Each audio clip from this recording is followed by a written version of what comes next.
Ever since my daughter was in middle school, she gave me the nickname Podge.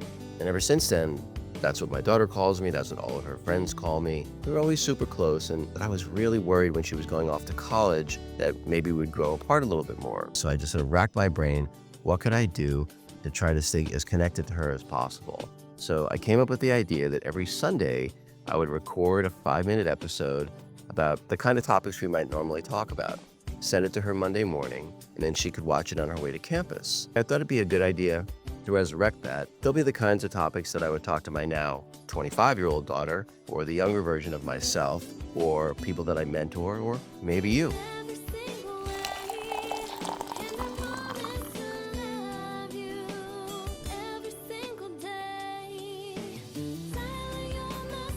Hey everybody, welcome to another episode of Coffee with Podge. Today's topic is going to be blind spots.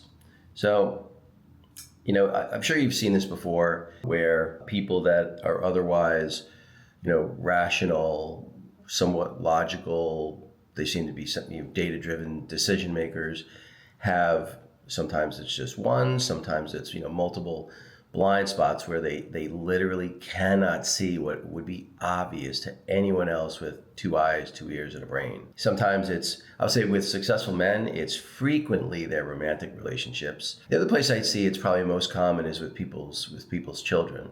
I think that one of the hardest things about being a good parent is to find a way to be truly objective about your children in all ways. Their mental health, their intellect, their abilities, whatever it might be. Because in order to be able to be useful, to be able to guide them, you can't think they're better than they are. And I don't think it happens as often, but you also can't think that they're worse than they are. It's probably even more horrible as a parent. But ultimately, you see it. It's funny because we'll see it in everyone else around us. How can they not see this?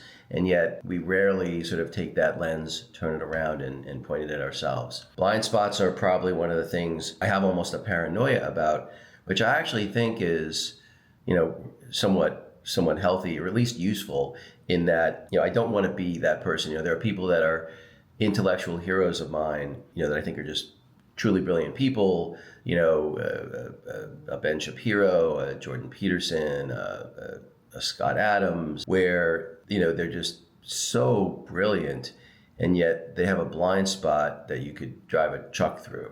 Sometimes it's, like I said, relationships, but it could be anything. I think oftentimes it's that people become, and this is a huge contributor to blind spots, is becoming emotionally invested in your decisions, feeling really emotionally invested in being right. I had a really wise friend of mine asked me the question, would you rather be happy or would you rather be right? And if your answer isn't you'd rather be happy, you need to rethink it. Because ultimately, that's what happens is you become emotionally invested in being right, and you'd rather continue down the wrong path as opposed to, owning it, admitting you were wrong, and making adjustments. And don't get me wrong, I think I'm pretty good at avoiding blind spots, and I'll talk about how I do that in a second. But one of the biggest things that I do is I like being right just like everybody else does. But I do a pretty good job of not getting my emotions or my ego attached to being right. Because that's really where it gets troublesome. I joke with my wife, I joke with my daughter, because I'm right a fair amount of the time, but I'm always, that's what I'm saying. Like if you're right more than most people, it's even harder to remain open to being wrong. And my wife and my daughter will frequently, they're huge contributors to how I avoid my blind spots. One, they tend to be not just honest, but especially in my daughter's case, brutally honest with me. And it's almost to a point that it's kind of funny, but it's super helpful. And the fact that I know that my daughter in particular, she'll take the other side of whatever my position is on pretty much any topic, and I don't think she does this to help me find my blind spots necessarily, but she'll take the opposite side and she'll really test how well I've thought through and feel about a particular topic. It could be a topic about politics. It could be a topic about, relationships, business, whatever it might be.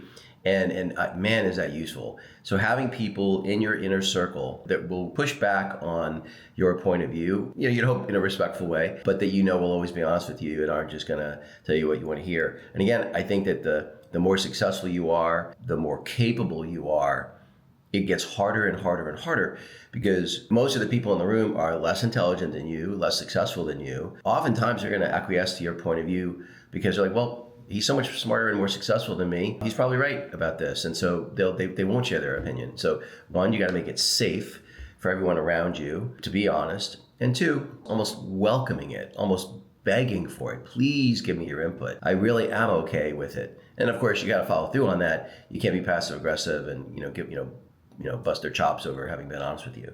So I think if you can do that, have a really good inner circle. The last thing is I would say about this is always look internally first. Another piece of advice that same mentor of mine gave me about not getting emotionally invested in decisions. Would you rather be right or would you rather be happy? Said something else that has really stuck with me, which is first seek to understand and then seek to be understood. One, it's just a great communication strategy broadly, but two, it's also a great way to avoid your blind spots. Focus externally when you're trying to understand first, and focus internally when you're trying to assign blame. Hope you found it useful. Hope you can avoid your blind spots. See you next time.